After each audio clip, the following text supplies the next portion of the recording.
벌써 5번째네요.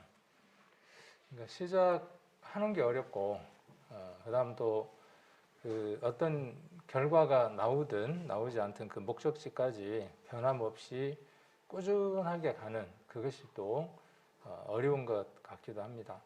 예전에 누군가하고 교제할 때도 그런 얘기를 했는데, 앞서간 사람들은 성경을 그동안에 많이 봤기 때문에 저만큼 가 있다. 그리고 그만큼 가 있기 때문에 또 쉬고 있고 안주하고 있을지는 모른다. 그러나 매일의 시간 속에서 하나님 만나는 시간이 적을 수도 있다.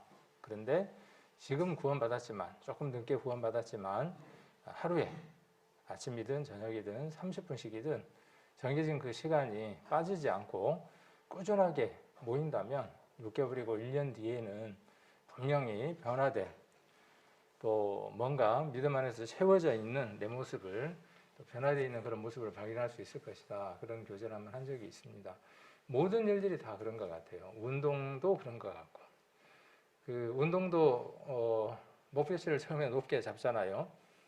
그러다가 한 3일 하다가 끝내고, 나중에 막 배도 땡기고 허벅지도 땡기고 그러다가 며칠 하고 말고 하는데, 그것도 참 힘든 일이긴 하지만 그 일들이 꾸준히 지속될 수 있도록. 그래서 우리 이 성경 공부가 이제 시작이 된 게 벌써 5번째인데, 언제 끝이 날는지는 모르지만 반드시 끝은 있을 겁니다. 그래서 꾸준하게 우리가 이렇게 하나씩 하나씩 우리가 말씀들을 배우고 또 하나씩 하나씩 이렇게 쌓아 나가다 보면 그것이 나중에는 더 큰 덩어리가 돼서, 처음에 우리 눈도 그렇고 우리 떡도 보면은 작은 떡이 콩고물 묻히려면 몇 개 안 묻잖아요. 근데 그게 커지면 한번 이렇게 굴르면 콩고물이든 밀가루든 이렇게 많이 묻히는 것처럼 우리의 신앙도, 배움도 그런 것 같습니다. 그래서 조금 우리가 늦은 감이 좀 있는 것 같아요. 일찍 우리가 이렇게 성경 공부를 해서 정리들을 하고 토대가 세워졌다면 좀 더 우리가 더 깊은 은혜 속에서 누리지 않을까 하는 아쉬움이 있지만, 지금도 우리에게 충분히 그런 시간들이 주어지는 것 같아서 또 감사를 드립니다. 오늘은 5번째로 이제 족장에 관한 내용으로 들어가게 됩니다.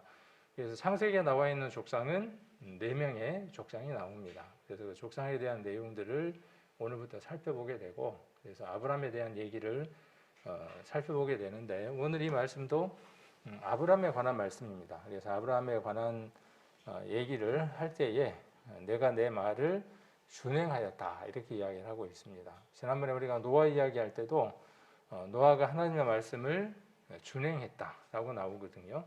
그래서 우리 말로 준행인데, 똑같이 우리 단어로는 준행인데, 원래 그 단어를 보면 조금 의미가 다른 것들을 담고 있습니다. 이거는 우리 성도님들 한번 살펴보시면 좋을 것 같아요. 인터넷이나 이런 데 보면 나와 있으니까, 노아에게 나와 있는 그 준행이라는 말과 또 아브라함에게 준행이라고 나와 있는 이 말이 어떤 의미에서 조금 차이가 있는지, 우리 말로는 동일한 단어지만은 원어에서는 또 그 앞뒤의 내용 속에서는 어떤 의미들이 있는지를 한번 살펴보시면 또 유익하지 않을까 하는 시간을 갖습니다.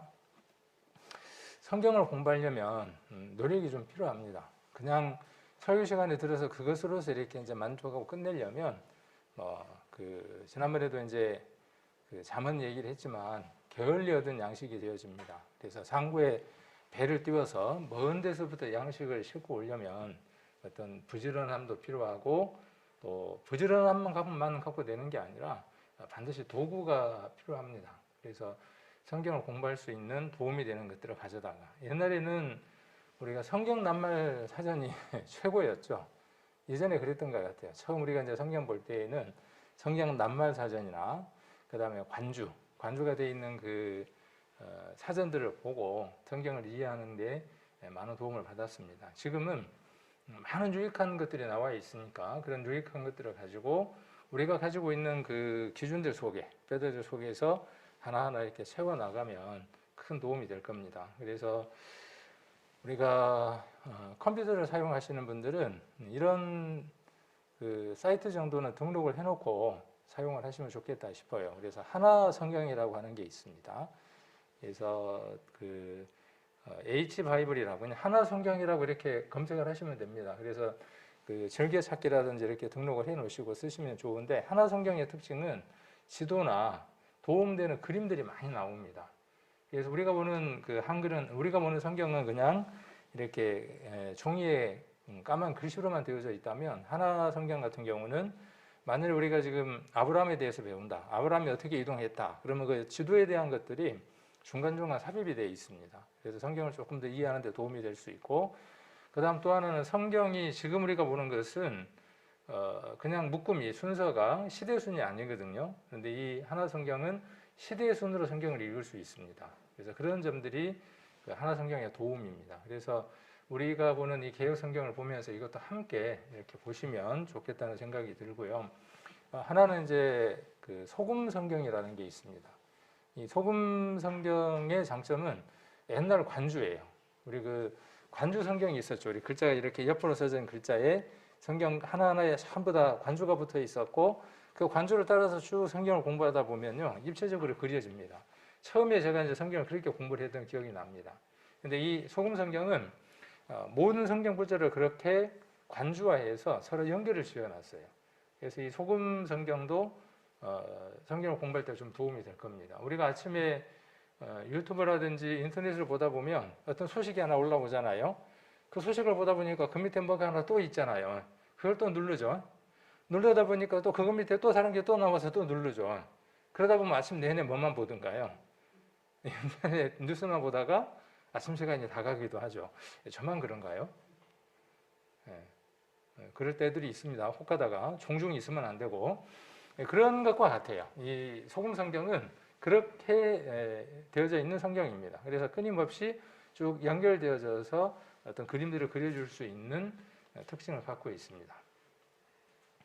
그 다음에는 이건 이제 적극 좀 추천해드리려고 하는 성경인데, 베들레헴 성경이라고 하는 성경인데, 그 컴퓨터에서도 설치를 해서 쓸 수 있고요. 이거는 프로그램이기 때문에 다운로드 받아서 설치를 해야 됩니다. 근데 공짜예요. 공짜인데 좋은 점이 그 원어를 가지고 성경을 이해를 할 수 있어요. 예를 들어서 지난번에 그 우리가 창조라고 할 때 형상이 있고 모양이 있었잖아요. 모양은 데모트다. 그러면은 그 데모트라고 하는 곳에 지난번 제가 말씀드렸던 것처럼 코드 번호가 붙어 있고, 그 코드 번호를 누르면 데모트라고 하는 그 히브리어가 성경에서 어떤 배경으로 쓰였는가 하는 것들을 폭넓게 이렇게 이해할 수 있도록 정리를 해 두었습니다. 우리 그 피그 성경인가 그런가요? 이름이? 갑자기 이름이 생각이 안 난다. 하여튼 그 성경은 돈을 주고 사야 되는데 이거는 사지 않아도 돼요. 근데 그런 기능들이 이 안에 들어 있습니다. 그리고 아까 그 하나 성경 같은 경우는 아까 지도도 보고 이렇게 하려면 월 얼마씩 내야만 해요. 약간은 유료로 되어 있기도 합니다. 근데 베들레헴 성경은 그냥 컴퓨터에 다운받으면 됩니다. 그리고 또 하나 휴대폰에 받으시면 됩니다. 우리가 보는 그 요즘 은하수 휴대폰이라 그러대요. 갤럭시를 은하수라 그러대. 그 다음에 이제 아이폰은 사과폰이라 그러고, 얘는 그 갤럭시도 되고 그 다음에 아이폰도 다 됩니다. 그래서 설치를 해서 무료로 성경을 보실 수 있습니다. 그래서 주석도 들어 있고요.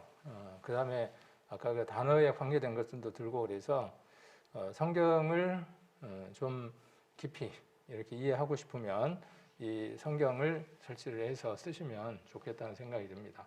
꼭 어떻게 해야 되는지를 모르면 뭐 저나 또 주변에 있는 이 젊은 분들한테 물어보면 이렇게 또 설치할 수 있는 방법들을 알려드릴 겁니다. 치매에 걸리지 않는 방법 뭐가 있을까요? 이제 우리도 그 단어에서 자유롭지 못하잖아요. 그 어느 곳에 가보니까, 요양센터에 가보니까 젊은데도 치매로 들어와 있는 사람도 있더라고요. 40대 초반인데도. 그러니까 이게 알 수 없는 것이더라고요. 그런데 예전에는 보면은 뭐 뭐라 그러죠? 화투나 이런 것들을 그림 맞추기를 많이 하면은 치매도 안 걸린다고 이런 데서 많이 하고 있는데, 근래에는 그게 크게 도움은 되지 않는다. 치매가 걸리지 않게 하려면 뇌를 끊임없이 자극시키는 방법밖에 없다. 그러니까 새로운 정보들을 넣어서 뇌가 활성화되도록 해야 하는데, 그러려면 언어를 배우는 것이 가장 좋다네요. 새로운 언어를 배우는 방법. 그것이 뇌를 가장 많이 자극할 수 있는 방법이 돼요. 내가 이 나이에 영어를 배워서 뭐 외국 나갈 것도 아니고 그 지난번에도 말씀드렸지만 그런 생각에서 우리가 조금 더 벗어나면 더 풍요로움이 올 수 있어요.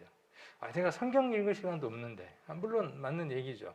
근데 성경을 좀 더 깊이 넓게 이해하기 위해서는 아까 말씀드렸던 여러 가지 배경적인 것들을 알면 더 깊이 이해할 수 있기 때문에 그 시간도 투자를 하는 것이 유익하겠죠. 그래서 젊은 분들은 영어 공부도 하고 또 헬라어, 우리 그리스어라 그러죠. 그리스어라든지 또 히브리어도 이렇게 공부를 해서 읽을 수 있도록 또 쓸 수 있도록 또 이렇게 또 그것들을 설명할 수 있도록 한다 그러면 더 좋겠죠. 그리고 우리가 좀 나이가 들었지만 그걸 해보는 것도 좋을 것 같아요. 제가 지금 그 히브리어 알파벳을 지금도 다 못 외우고 지금 맨날 쓰고 있거든요. 태블릿에다가 히브리 알파벳을 따라서 이렇게 쓰는데 알렙을 맨날 잊어버려. 이렇게 맨날 잊어버려. 그럼 또 시간이 있을 때마다 그걸 펴놓고 또 하고 펴놓고 또 하고 하거든요.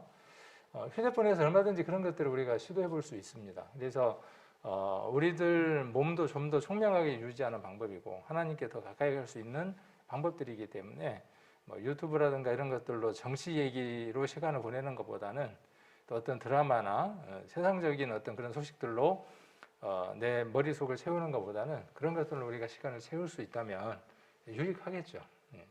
그래서 이 성경도 꼭 설치를 해서 보시면 좋겠고, 하나 도전을 한번 해보세요. 올해는 내가 뭐 헬라어 한번 도전한다.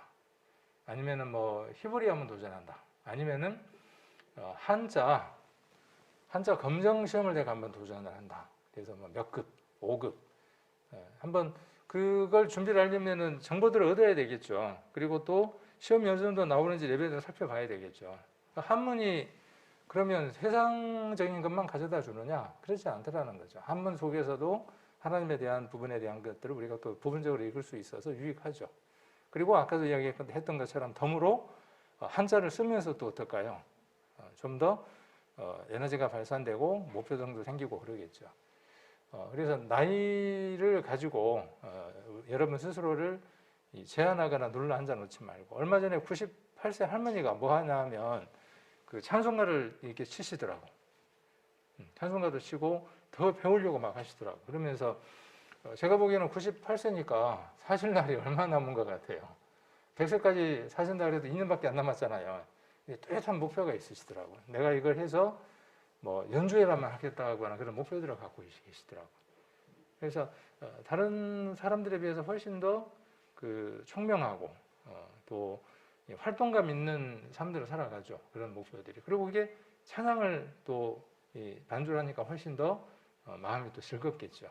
그래서 우리도 이번에 성경 공부를 하면서 영육 간에 그리고 몸까지도 이렇게 더 건전하고 또 활발하고 성장할 수 있는 그런 계기들로 삼으시면 좋겠습니다. 운동도 필요하죠.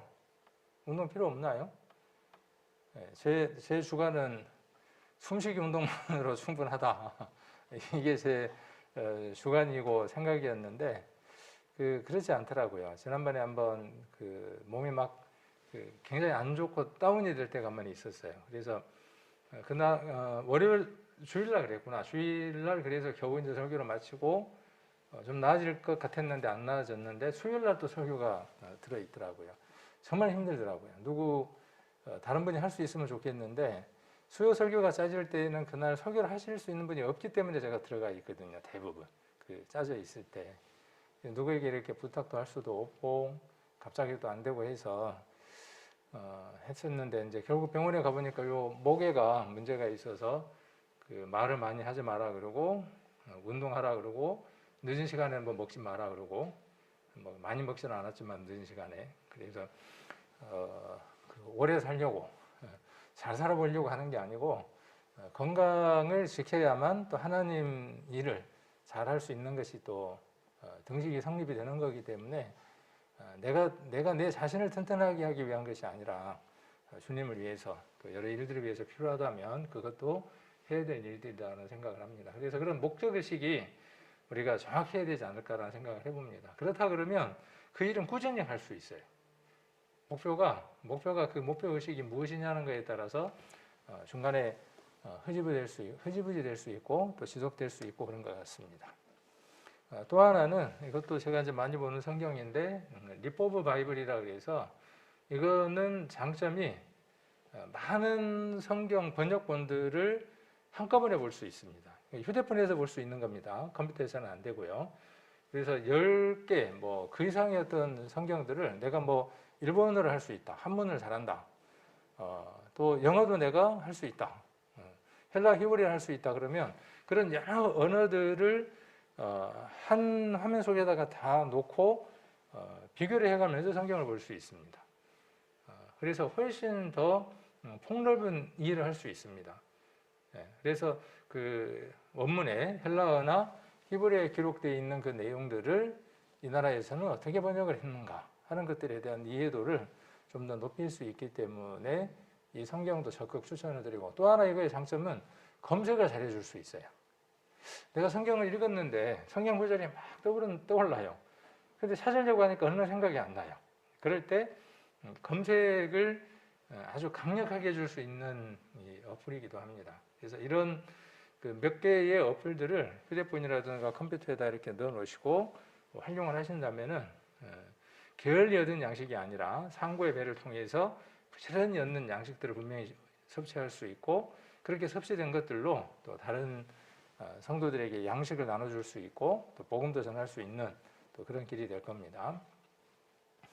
그다음 이것은 이제 신학생이나 또 목회자나 또 설교자가 꼭 가져야만 하는 그 컴퓨터 프로그램이기도 합니다. 디럭스 바이블이라 그래서 이거 속에는 수백 권의 전문 서적들이 들어 있습니다.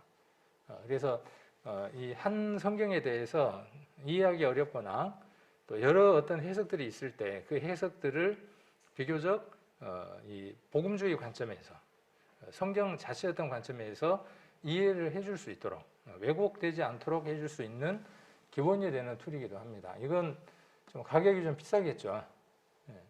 그래서 혹시 이걸 사시려면 한 3사람 정도 어울려 사시면 돼요.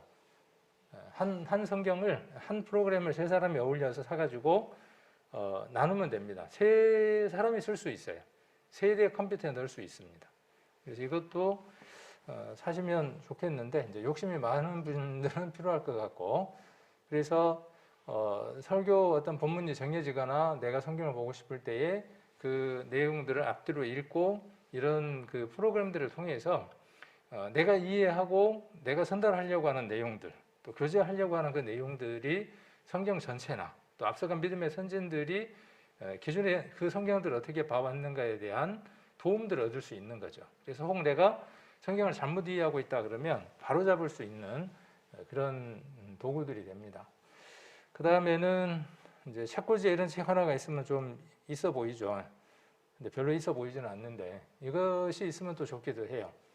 제 생각에는 다 있으면 좋은데 저는 이제 다 갖고 있어요. 그래서 이제 때로는 이 책을 펴서 한번 보기도 하고, 이 책에 있는 내용들이 대부분 요즘은 인터넷에도 다 검색을 해서 이렇게 볼 수 있는 경우들이 많기는 하더라고요.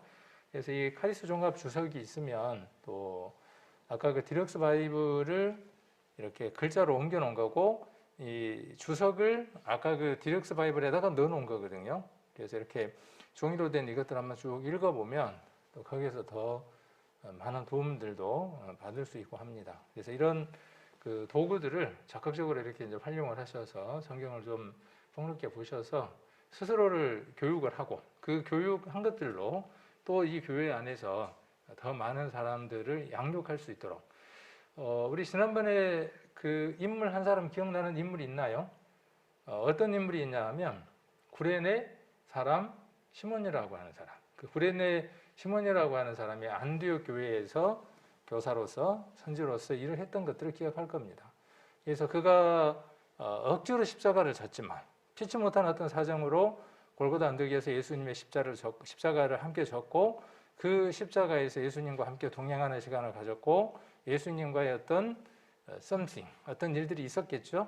그리고 그것이 그의 삶을 바꿔놓았고, 그 이후에 그의 삶들 속에서 예수님에 관한 많은 것들을 알게 되고, 그래서 오순절날 그곳에서 있었고, 또 복음이 전해지는 그곳에도 이 구레네 사람 시몬이 있어서 교회 안에서 예수 그리스도가 누구인지, 예수님이 어떤 분인지, 그의 죽으심과 부활하심에 대해서 잘 설명할 수 있는, 또 역사적인 것들, 배경적인 것들, 지리적인 것들을 잘 전달할 수 있는 교사로서 그가 서 있었다는 것은 우리가 또 시사하는 것들도 분명히 있을 겁니다. 그런 인물들이, 또 그런 사람들이 우리 성도님들이 되실 수 있고 돼야 합니다. 남자이기 때문에 해야 하고, 여자이기 때문에 이것은 안 해야 되고 하는 게 아니라, 거기에는 어떤 성의 어떤 영역은 없는 것 같습니다. 그래서 우리 성도님들이 이런 부분들을 잘 배워서, 디모데가 어디서부터 성경을 배웠다 그랬어요?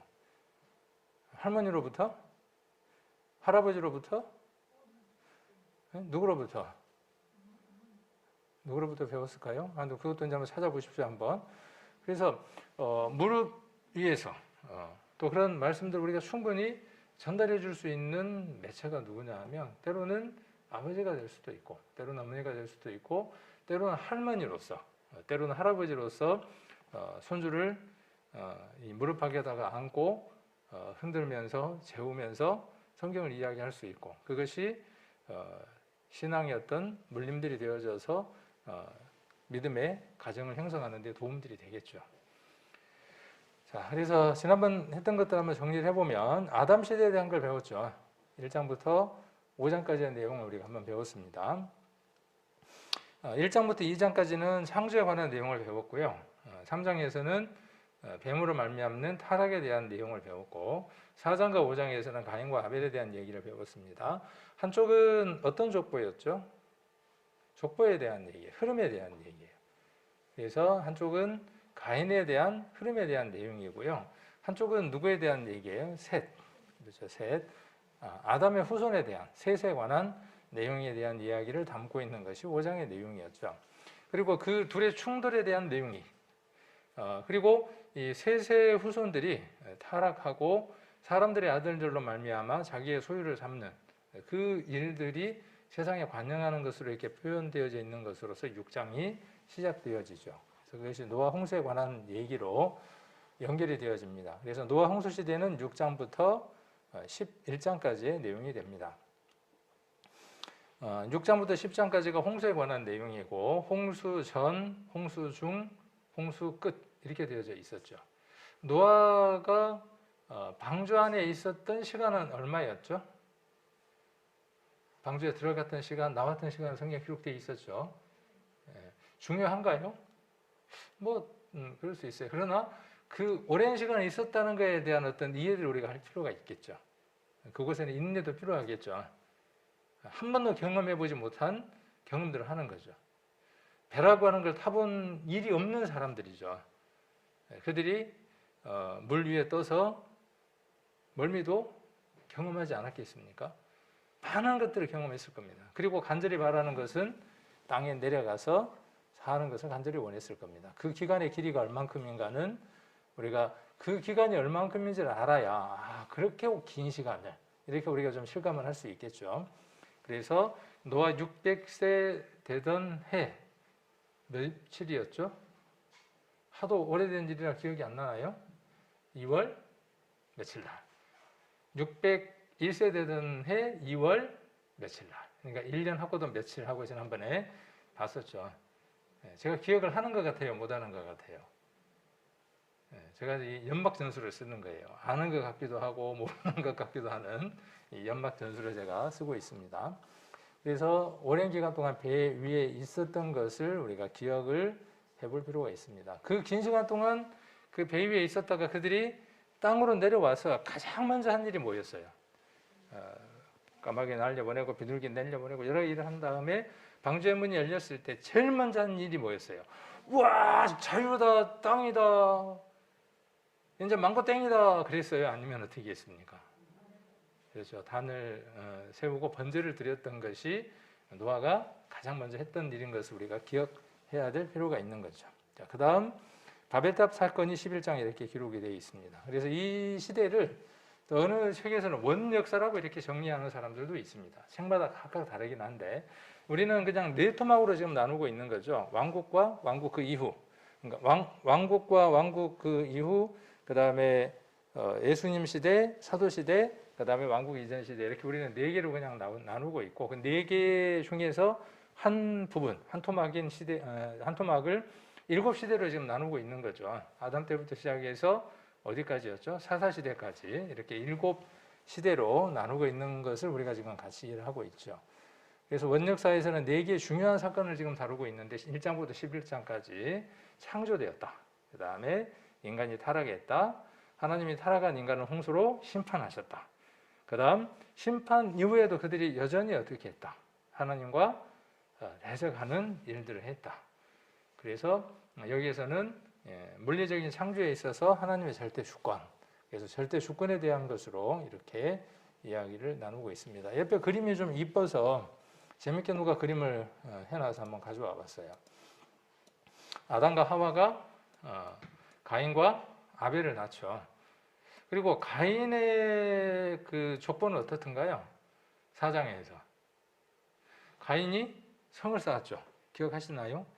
처음으로 큰 성을 쌓았어요. 그리고 그 이름을 뭐라고 지었어요?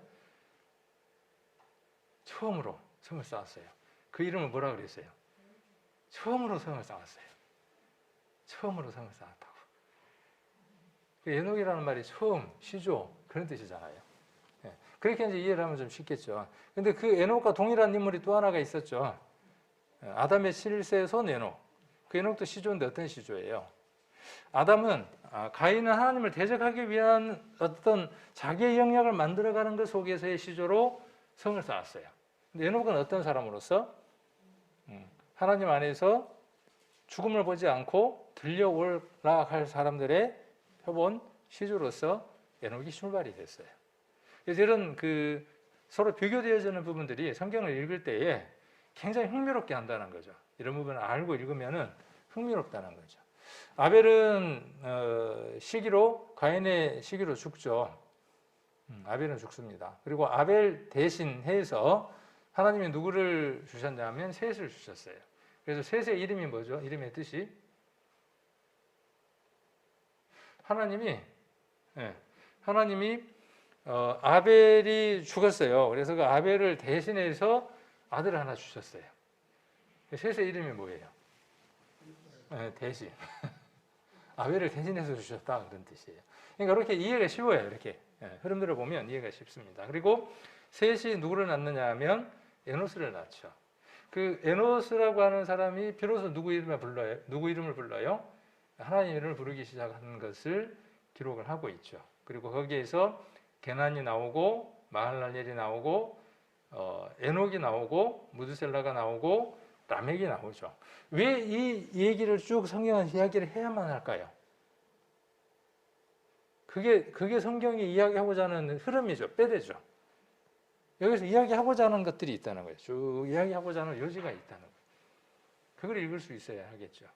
그래서 지난번에 라멕이라고 하는 이름을 제가 이야기를 해드렸죠. 이쪽에도 라멕이 있었고 이쪽에도 라멕이 있었어요. 이 라멕도 어떤 자예요? 능력 있는 자예요. 힘 있는 자예요. 무엇에 힘 있는 자예요? 하나님을 대적하고 죄를 짓는 데에 능력 있고 힘이 있는 자예요. 라멕의 이름이 뜻의 글이에요. 그런데 이쪽에 이 에녹의 이름의 뜻은 뭐예요? 똑같아요. 힘 있고 능력 있는 자예요. 무엇을 하는 데 있어서? 하나님의 일을 하는 데 있어서. 그래서 하나님과 동행했어요. 죽음을 보지 않고 하나님이 그를 데려가셨어요. 자, 라멕이 누구를 낳았습니까? 아들을 낳았습니다. 그 아들의 이름을 무엇이라고 붙였습니까? 세상 사람들이 저주를 받는 그 세상 가운데에서 안위를 받을 것이다, 위로를 받을 것이다 하는 이름으로 노아라고 하는 이름을 붙였죠.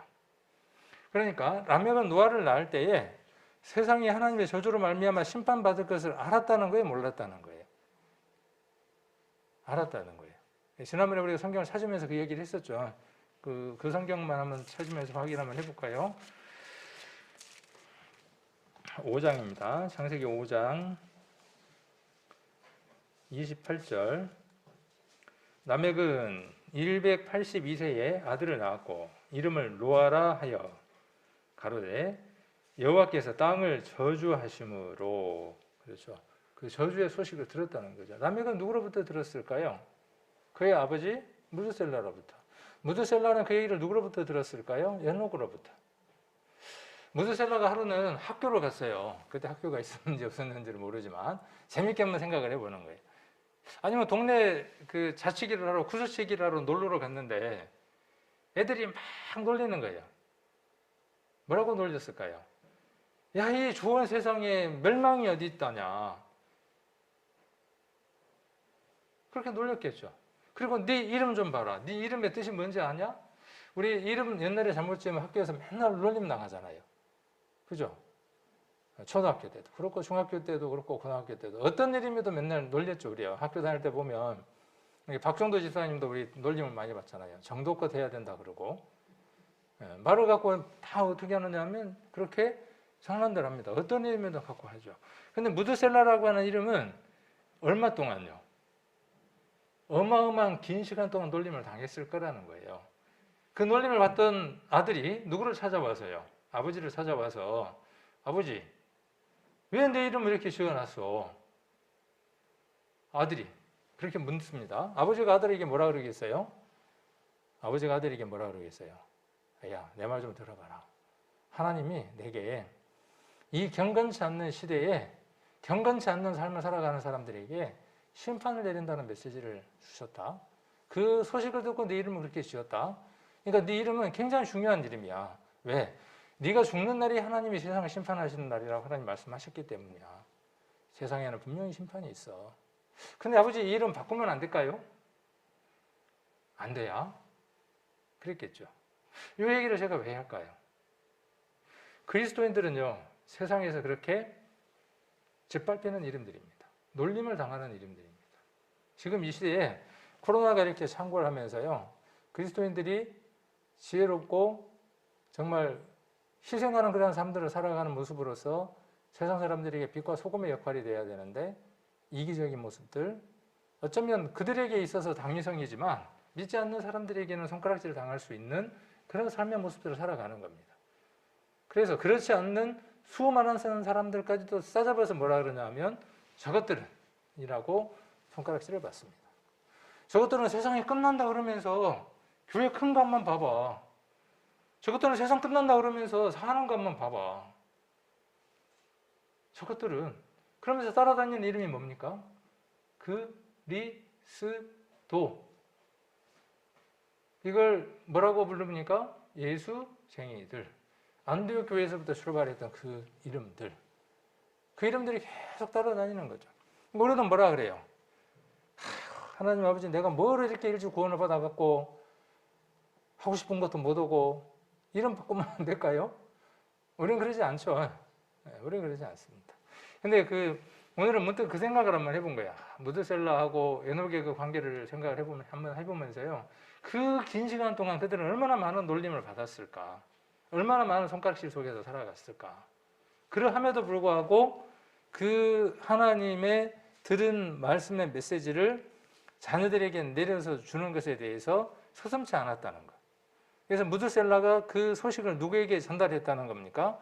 라멕에게 전달을 했고, 그 라멕은 그 얘기를 노아에게 그대로 전달했다는 것을 우리는 그 이름을 지을 때에 잘 할 수 있다는 거죠.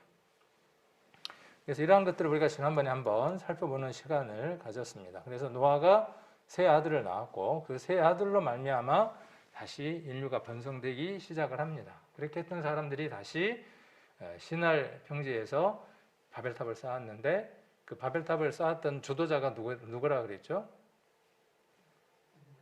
기억이 안 나죠? 거시기.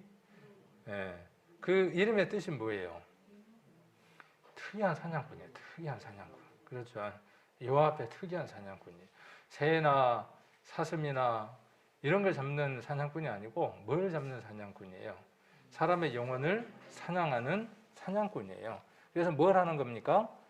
탑을 쌓아서 대꼭대기를 하늘까지 닿게 하지 않은 사람들의 영혼을 하나님에게 대적하게 하는 그 사냥꾼이었다는 얘기입니다. 지금도 우리 안에 그런 어떤 습성들이 있고 그런 특성을 가진 사람들이 세상 안에 더러들이 있습니다. 유대인들 가운데에 유대인의 피를 가진 사람 가운데 누군가가 그런 자가 나오겠죠. 그리고 그가 세상 모든 사람의 영원한 노략질에서 다시 한 번 더 그 일들을 해나갈 겁니다. 그래서 성전에 앉아서 자기를 하나님이라고 하는 그 일들이 칠령하던 가운데 또한 이루어지는 일들로 우리가 잘 알고 있습니다. 자, 여기 한번 창세기부터 바벨탑까지의 시간을 쭉 한번 그려뒀고요. 여기 보면 연도별로 아담 태어난 그 시간으로부터 시작해서 이렇게 BC의 그 시간들을 쭉 정리를 한번 해봤고, 그래서 아담의 탄생이 2166년이라고 한번 잡아봤고, 그 다음에 아브라함이 우르를 떠났을 때가 BC 2091년 이렇게 쭉 연도가 이렇게 나가고, 요셉의 죽음이 BC 1805년 이렇게 이야기를 하고 있습니다. 이것은 정확한 수치가 아니에요. 그러니까 대략적인 거예요. 책마다 학자들마다 약간의 그 오차들이 있으니까 참고로 한번 하시면 좋겠고, 여기에서 우리가 하나 살펴봐야 될 게 무엇을 한번 살펴봐야 하느냐 하면요, 이걸 한번 살펴보고 싶어요. 아브라함은 노아 홍수에 대한 얘기에 대해서 얼마만큼 실감 있게 들었을까요?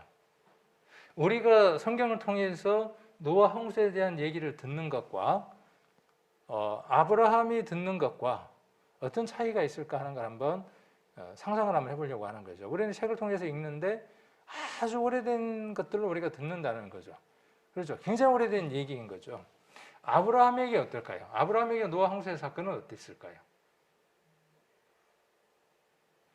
그러니까 이 얘기를 왜 하려고 하느냐 하면, 아브라함이 그 자기 친척 아비의 집을 떠날 수 있었던 소스, 원인이 무엇이었을까에 대한 상상력입니다. 흥미로운 어떤 전개들이기도 합니다. 그래서 여기 보면 잘 안 보이는데 이게 한계예요. 왜냐하면 이게 화면에다 그렇게 보이려고 하다 보니까 자료를 가져오면 이게 글자들이 잘 안 보이는 것이 한계이긴 합니다. 그래서 보면 아담, 셋, 에노스, 아까 그 족보들이 쭉 나오죠. 쭉 나와서 라멕, 노아, 셈, 그 다음에 여기 마지막이 누구냐 하면 지금 아브라함이에요. 그러니까 지금 맨 처음이 아담이고 맨 끝이 아브라함이고, 여기 보면 화살표가 있죠. 지금 여기 이렇게 화살표가 있는데 이게 지금 누구냐 하면 노아입니다. 노아. 그러면 이 지점이, 이 빨간색으로 쭉 그어져 있는 이 지점이 노아 홍수가 있었던 지점입니다. 그러니까 노아가 600세 되던 해예요. 그러니까 노아는 노아 홍수 이후에 더 살아가죠, 삶을. 몇 년간의 삶을 살았는지는 이따가 이제 계산된 걸 보면 알 수 있고, 그 다음에 누구를 낳았을까요? 이제 여기 보면 그 다음 후대를 낳죠, 이렇게. 자, 그렇게 해서 이 다음 선을 이렇게 보면 이 노아와 아브라함이 어떻게 지금 되어져 있는 걸 보면 볼 수 있느냐 하면, 선을 볼 수 있느냐 하면, 노아와 아브라함의 그 연대가 맞닿아 있다는 거예요. 그러니까 노아 생존에 누가 태어났다는 걸 말하는 거죠. 아브라함이 태어났다는 걸 얘기를 하는 거예요. 이 얘기는 무슨 얘기냐 하면, 노아 홍수에 대한 얘기를 우리는 성경을 통해서 읽는 거지만, 아브라함은 아브라함의 아버지로부터, 그 아버지로부터 어때요? 그 얘기를 우리 할아버지가 직접 봤는데, 직접 들었는데, 그렇죠? 그런 일이 있었는데라고 생생한 산 증인으로서의 얘기를 누가 들었다는 거예요? 아브라함이 전에 들었다는 거예요. 그러니까 노아라고 하는 사람을 어쩌면 이렇게까지 하는 게 과대 상상이 될 수도 있지만 만날 수도 있었겠다, 볼 수도 있었겠다 라고 생각을 해볼 수 있다는 거죠. 왜? 동시대의 사람이기 때문에 그렇다는 거죠. 이 그래프를 보면, 그래서 이 선을 보면, 여기가 지금 노아가 죽는 때니까 이 선이 서로 이렇게 노아의 생존과 아브라함의 출생의 그 일부 구간이 겹쳐 있다는 거예요. 자, 이것도 지금 같은 그래프인데 아까 그 내용을 지금 이야기를 하고 있는 겁니다. 그래서 여기를 한번 보시면, 노아가 892세, 그렇죠? 그리고 아브라함이 태어난 시기, 그래서 58년간이 노아가 생존해 있었던 기간이 아브라함하고 겹쳐 있다는 거죠. 홍수 후 2년에 셈이 아르박삿을 낳은 나이로부터 데라가 아브라함을 낳은 나이까지 모두 다 더하면 292년이 됩니다. 숫자를 더해놨어요. 따라서 아브라함이 홍수 후 292년 만에 태어났음을 알 수 있고, 노아는 홍수 후 350년을 더 살았고, 노아와 아브라함은 58년을 동시대에 살았다는 것이에요. 동시대라는 말 그대로 족장들이 서로 같이 살았던 기간을 의미하는 것으로, 이는 동시대에 살면서 조상과 후손들 간에 왕래의 가능성이 있었다는 걸 보여준다는 거예요.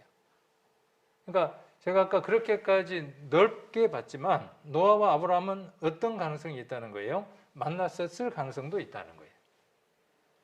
그럴 가능성을 갖고 한번 보자는 거죠. 그러면 노아로부터 어떤 얘기를 들었을 수도 있다는 거예요. 직접 홍수에 대한 얘기를 들었을 수도 있다는 거예요. 이렇게 지금 책에서 이야기하고 있는 것을 한번 공유해 보려고 가져왔어요. 그동안에 우리가 생각해 보지 않았던 부분일 수 있어요. 그러나 충분히 이것이 합당하게 이해되어질 수 있는 내용들이기 때문에 이 시간 함께 보려고 하는 것이고, 이것을 보려고 하는 목적이 어디에 있냐 하면, 신앙은 대대로 어떻게 되어진다는 거죠? 대물림 되어진다는 거예요. 밑으로 내려진다는 것이죠. 아담이나 노아는 자신들의 받은 말씀과 신앙적 체험들, 역사적 사실들을 통해 하나님의 사랑과 복음을 그 후손들에게 쉬지 않고 전했을 것이다.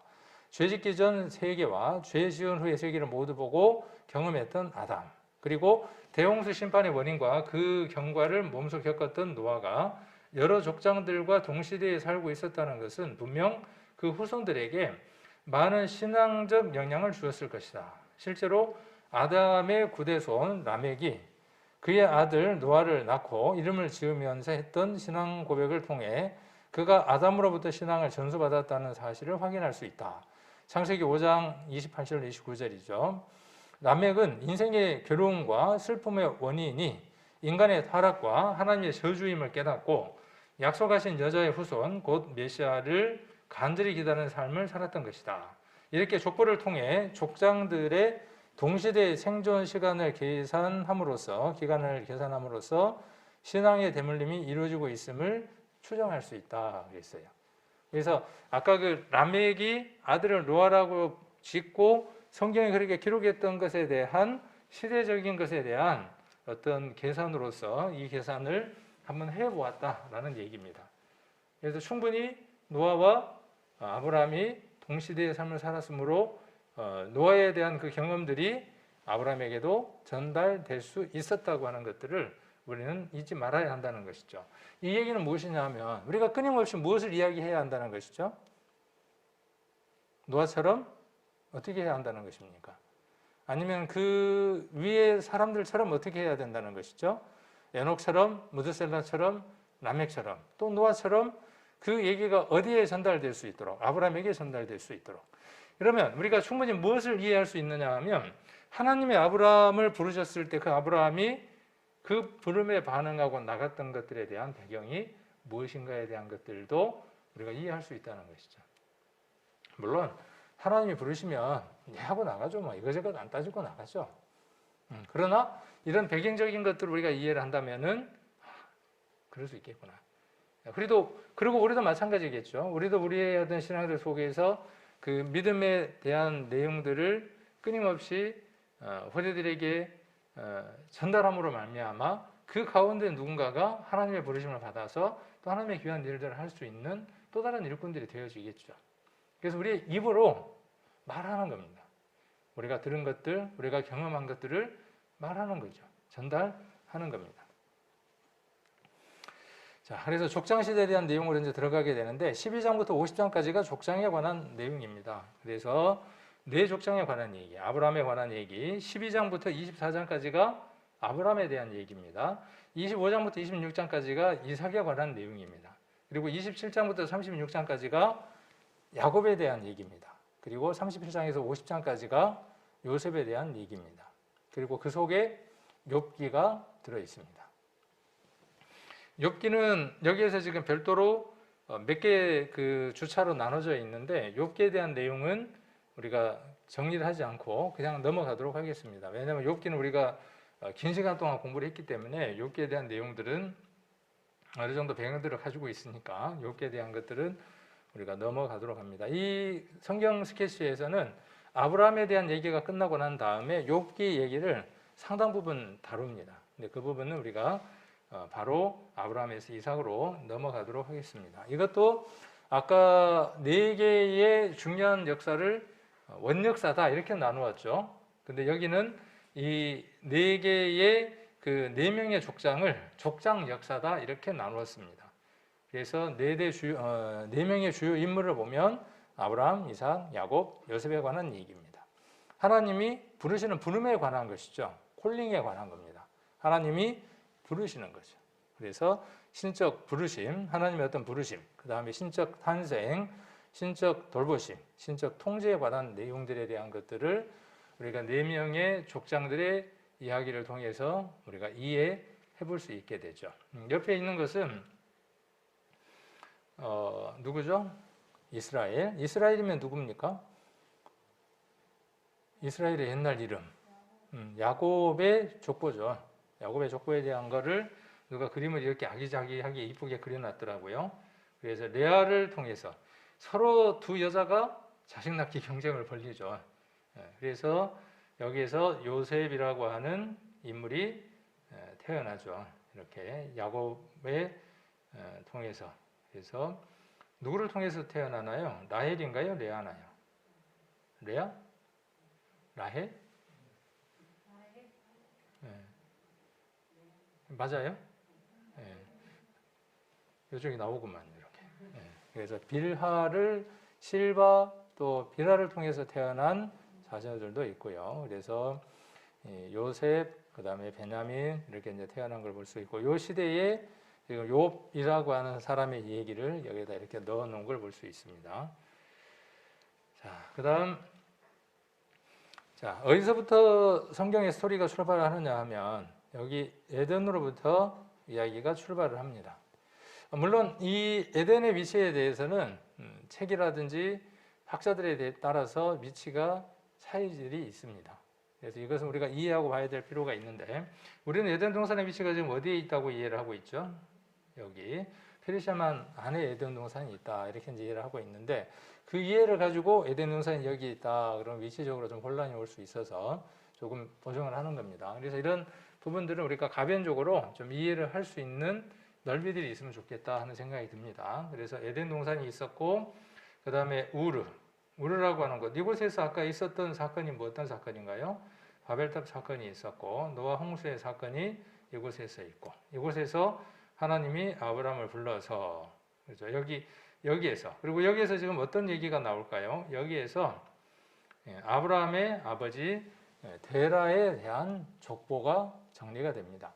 그러니까 11장은 바벨탑 사건도 굉장히 중요한 사건이지만 11장에서 중요하게 지금 이야기하고 있는 건 뭐냐 하면 족보에 관한 얘기예요. 그렇죠? 6장 전반에서 6장에서 이야기가 연결되기 위해서 4장과 5장에서 뭔 얘기를 할 수밖에 없었죠? 하나님의 아들들과 사람의 딸들에 대한 얘기를 할 수밖에 없었던 것처럼 그래서 그 족보들을 이야기할 수밖에 없었던 것처럼 11장에서도 그 흐름을 이야기할 수밖에 없는 거죠. 그 시대적인 배경, 그 상황들이 아브라함이 살았던 그 배경들이 어떤 배경이었는가를 이해하기 위한 내용들이 11장에 대한 내용이죠. 한 면으로는 신앙의 대물림으로 말미암아 하나님에 대한 스토리가 이어져 오고 있고, 그렇죠? 그 얘기가 줄기가 명확하고 맛이 흐려지지 않는 상태에서 명확하게 그 스토리가 전달돼 오는 계보가 있고, 그렇죠? 그러니까 그 흐름도 우리가 이해할 수 있어야 되겠죠. 지금도 마찬가지입니다. 지금도 이 세상 안에는요, 기독교에 대한 역사도 마찬가지입니다. 기독교에 대한 역사도 맛이 흐려져서 맹탕이 되어져 버린 이 껍데기만 기독교인 역사의 흐름이 있고요. 그래서 기독교사라든가 세계사라든가 이런 것들 한번 공부를 해보면 참 믿음을 가졌던 그리스도인들의 신앙의 줄기와 그 비스무리한 주일날도 잠깐 말씀을 드렸지만 조화들이 있잖아요. 조화. 맛을 잃어버린 부패해버리고 썩어져 버린 기독교인은 기독교의 주기들은 몰락하고 사라져 버리지만, 그렇죠? 그리고 그 맛을 갖고 있었던 독특한 맛을 가지고 있었던 이 그리스도인들은 참 그리스도인들은 조와 같은 그 그리스도인이라고 하는 이름을 가진 그들로부터 거꾸로 핍박을 당하고 신앙을 고수하기 위해서 그들의 피해를 피해서 지하로 숨어듣는 슬픈 사연들이 있는 것을 우리 세계사를 통해서 우리가 볼 수 있습니다. 그건 지금도 여전합니다. 지금도 교회사 속에서 여전합니다. 복음을 이야기하고 참 믿음을 이야기하고 하나님에 대한 내용들을 이야기를 할 때에 그 신앙의 믿음들이 전수되어져 있을 때에 받는 그 핍박들이 여전하다는 것이죠. 반면에 무엇이 있습니까? 그 바벨탑을 쌓았던 그들의 한 줄기들이 있죠. 겉으로는 화려해 보이고 모든 것들이 다 갖춰져 있고 강한 힘들을 가졌지만 그 안에는 무엇이 없습니까? 생명이 없습니다. 하나님을 향한 방향성이 없습니다. 그 세력들이 분명히 존재합니다. 아브라함이 살았던 그 시대가 어땠다는 거 우리는 이해할 수 있느냐 하면 노아가 생존하고 있었던 동시대여서 하나님에 대한 경험과 신앙이 분명하게 전달되는가 하면 반면에 무엇도 존재하고 있다는 거죠. 하나님을 대적하고 하나님에게 반항하려고 하는 그 세력이 강하게 있었던 것들을 우리가 살펴볼 수 있는 것처럼 지금 시대가 우리가 그런 것처럼요. 그래서 그런 부분들 우리가 이 우르라고 하는 부분에서 그런 부분들을 우리가 읽을 수 있으면 좋겠다라는 생각이 듭니다. 그래서 아브라함을 하나님이 불러서 이렇게 이동하는 과정들이 있게 되죠.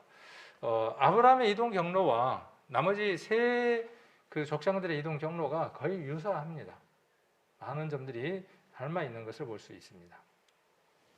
그래서 아브라함의 생애 한번 12장부터 24장까지를 들어가는데 11장에서 데라의 족보가 중요하다고 이야기를 했었죠. 그래서 그 이야기를 하기 위한 것은 아브라함과 그 다음에 누구를 이해시키기 위한 것이죠. 롯이라고 하는 사람의 관계가 어떤 관계인가를 이해하기 위한 아브라함의 어떤 흐름이 어떤 것인가를 이해하기 위해서 데라의 족보가 기록되어 있는 것을 우리는 성경을 통해서 알 수 있죠. 창세기에서요 중요한 얘기가요 이 족보가 굉장히 중요합니다. 우리나라에서도 이 빼져 있는 집안은 뭘 중요하게 생각을 합니까? 족보. 그래서 뭘 따지죠? 확률도 따지고 그 다음에 뭐죠? 돌림자도 따지고 그렇죠. 저희 집안도 보면은 우리 아버지 때에는 뭐 범자를 썼어요. 그래서 뭐 가운데 자냐 끝 자냐에 따라서 범자를 쓰고 우리 형제간에는 종자를 썼어요. 그러면 확률들이 나오는 거죠. 그 돌림자에 따라서 굉장히 중요하게 생각을 했죠. 근데 여자들은 어떻게 했죠? 여자들은 대충 붙였나요? 그랬던 것 같아요. 보면은 대충 붙여줬어요. 남자들은 그렇게 따라서 이렇게 붙이고 그래서 족보를 굉장히 중요하게 생각하는 사람들이 더러들이 있는데 성경 창세기에도 보면 족보를 굉장히 중요하게 생각을 합니다. 그 족보가 아까 이야기했던 그 세상 사람들이 생각하는 그 족보에서의 중요성이 아니라 하나님의 그 신앙의 순수성을 지키는 데에 있어서 정통성이 중요하다는 거죠. 그래서 창세기에는 족보 얘기가 몇 번 나오느냐 하면 몇 번 나올까요? 족보 얘기가 10번 나옵니다.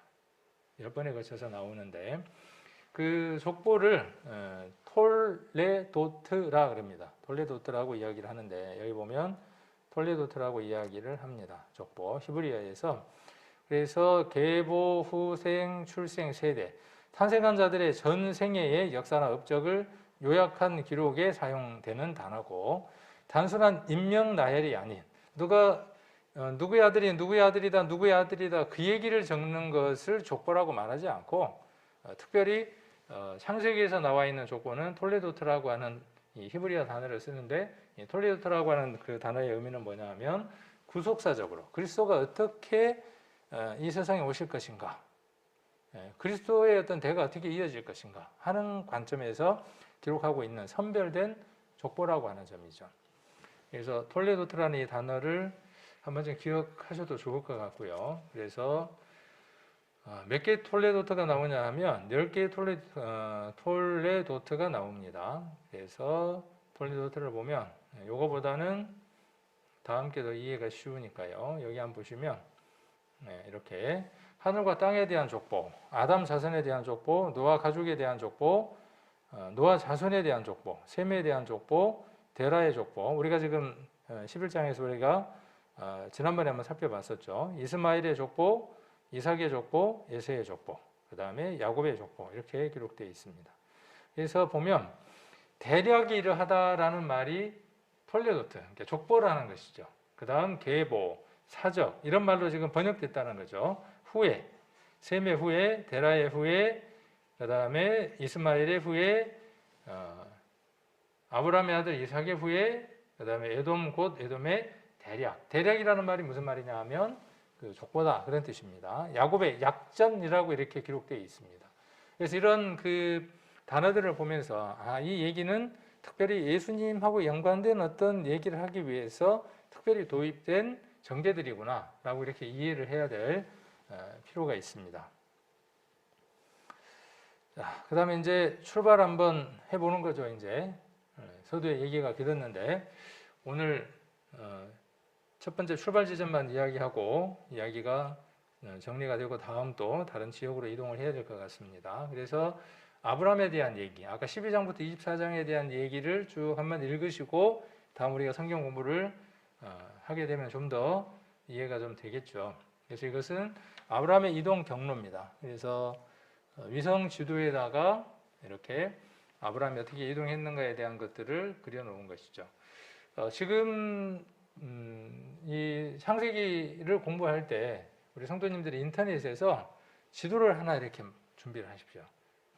그래서 족장에 대한 지도라고 검색을 하셔도 되고 보면 여러분들이 이해할 수 있는 어떤 지도들이 분명히 있을 거예요. 검색을 하다 보면 이게 여러분들에게 유익할 수 있으니까 한번 제시를 해드리는 거예요. 성경 공부니까 일종의 과제다라고 생각을 하시고 그래서 이 족장들에 대한 지도를 찾아가지고 그 모든 것들이 한꺼번에 다 정리될 수 있는 지도를 찾아보는 거예요.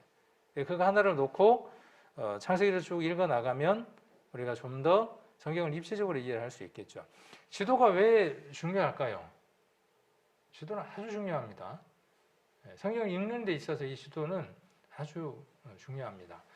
그 여리고로 내려갔던 그 사건 같은 경우도 여리고로 내려갔다 그랬는데 여리고가 예루살렘보다 위에 있나요? 밑에 있나요? 여리고가 예루살렘보다 북쪽에 있나요? 남쪽에 있나요? 북쪽에 있어요. 예루살렘보다 여리고는 북쪽에 있습니다. 그런데 방위상으로 어떻게 이야기하느냐 하면 예루살렘에서 여리고로 내려가다라고 이야기를 하고 있습니다. 그러면 방위상으로는 안 맞죠. 그러면 지도나 그 나라의 지형을 알아야만 이해되는 일이죠. 예루살렘의 고도와 여리고의 고도는 고도차가 납니다. 그래서 고도 차이에서 무엇을 설명을 하느냐 하면 예루살렘에서 여리고로 지형으로 봤을 때 낮기 때문에 내려갔다라고 표현을 하고 있는 겁니다. 그러니까 그런 이해들을 잘 못하게 되면 성경을 잘못 해석하는 문제들이 생기기 시작을 합니다. 이 부분은 이제 자세히 공부를 할 거니까 한번 눈여겨만 두는 겁니다. 그 선으로 어떻게 이동을 했는가를 한번 눈여겨두고 지도에 보면은 여기 부분을 한번 봅시다. 여기 부분을 한번 보시면 우리가 이제 주로 공부를 할 부분들이 지금 가나안이라고 되어 있는 그 부분이죠.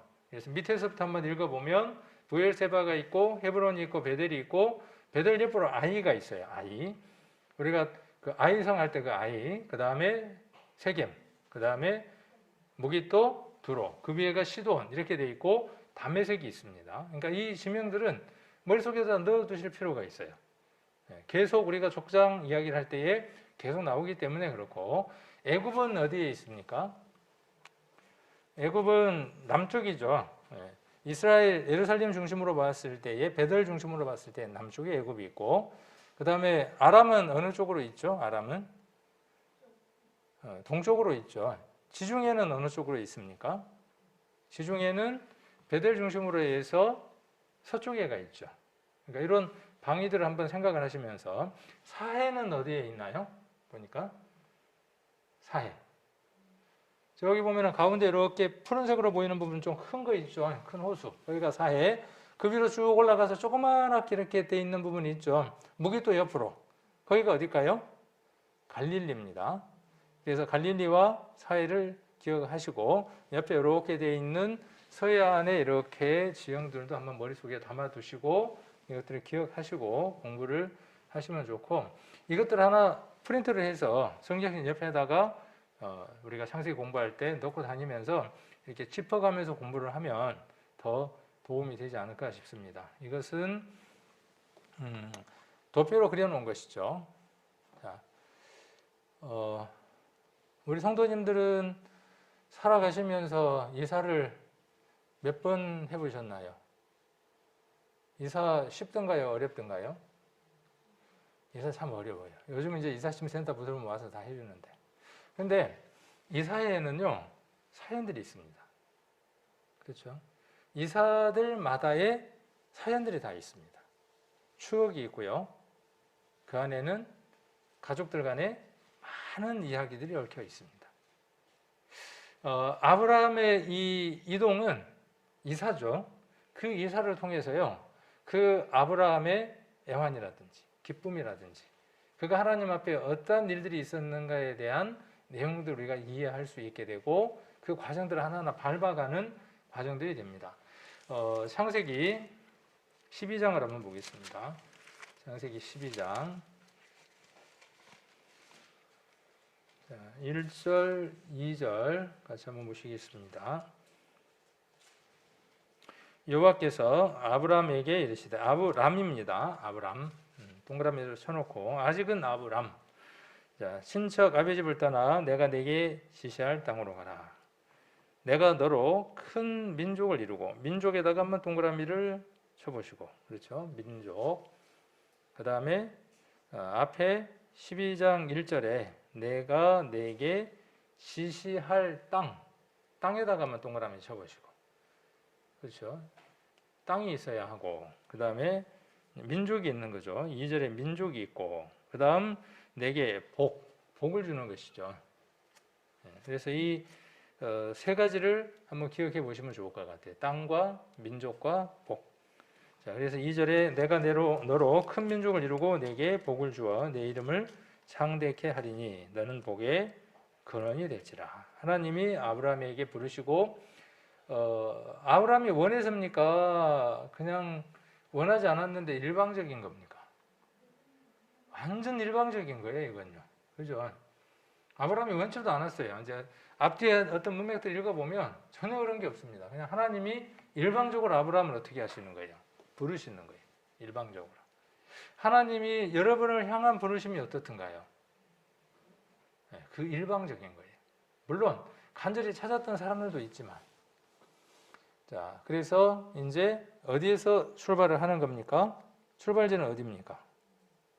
자, 11장 31절 한번 봐야 되겠죠. 31절을 보시면 31절 데라가 그 아들 아브람과 하란의 아들 그 손자 롯과 그 자부 아브람의 아내 사레를 데리고 갈대아 우리에서 떠나 가나안 땅으로 가고자 하더니 하란에 동그라미를 쳐야 되겠죠. 하란에 이르러 거기 거하였으며. 그래서 지금 아브라함이 어디에서 지금 나와가지고요? 갈대아 우르에서 나온 거죠. 갈대아 우르라고 하는 곳에서 지금 어떻게 한 겁니까? 지금 보따리를 싼 거예요. 보따리를 다 싸가지고 지금 어디로 이동을 한 거죠? 하란으로 이동한 거예요. 아까 지금 앞에 보시면, 앞에 지도를 한번 보시면 어디에서 출발해서요? 여기에서 출발해서 어디까지 지금 간 거죠? 여기까지. 그렇죠? 그러니까 굉장히 먼 거리죠. 가까운 거리가 아니라. 이거 쉬운 일일까요? 어려운 일일까요? 대부분의 이사는 내가 가야 할 곳이 어딘지를 알고 이사를 합니다. A라는 곳에서 B로 이사 갈 때 B라고 하는 곳에 가서 먼저 어떻게 합니까? 계약 다 하고, 그렇죠? 이사가 그렇잖아요. 계약하고 평수가 몇 평인지, 우리 집에 있는 짐이 들어갈지 못 들어갈지 다 계산한 다음에 이사를 가는 겁니다. 근데 아브라함의 이동은 어때요? 이사는 몰라요. 모르고 가는 겁니다. 우리의 신앙의 여정이 그런 것 같아요. 여정의 첫 출발이. 이제 비로소 아브라함이 첫 출발지인 하란에 도착을 했습니다. 이 하란에 있었던 일들, 또 하란에서 그다음 세겜으로 베델로 이렇게 이동되어지는 내용들은 다음에 또 12장 이후의 내용들을 한번 살펴보도록 하겠습니다. 재미있을 것 같죠? 재밌더라고요. 이렇게 시도를 놓고 공부를 해보니까 그냥 이렇게 성경 읽어 나가는 것보다 이렇게 하나씩 짚어가면서 어떤 일이 있었는지를 짚어가면서 공부를 하니까요. 훨씬 더 흥미롭고 재미있는 시간을 저는 경험을 한번 해봤습니다. 제가 좀 잘 이렇게 전달해드리면 좋은데 잘 전달이 안 될 수 있으니까 보조 자료를 여러분들이 준비를 하셔서 그렇게 조금 더 노력을 하시면 상고의 배를 띄우면 부지런히 양식을 얻으면 더 큰 은혜가 이번 성경 공부하실 때 주어지리라 생각을 합니다.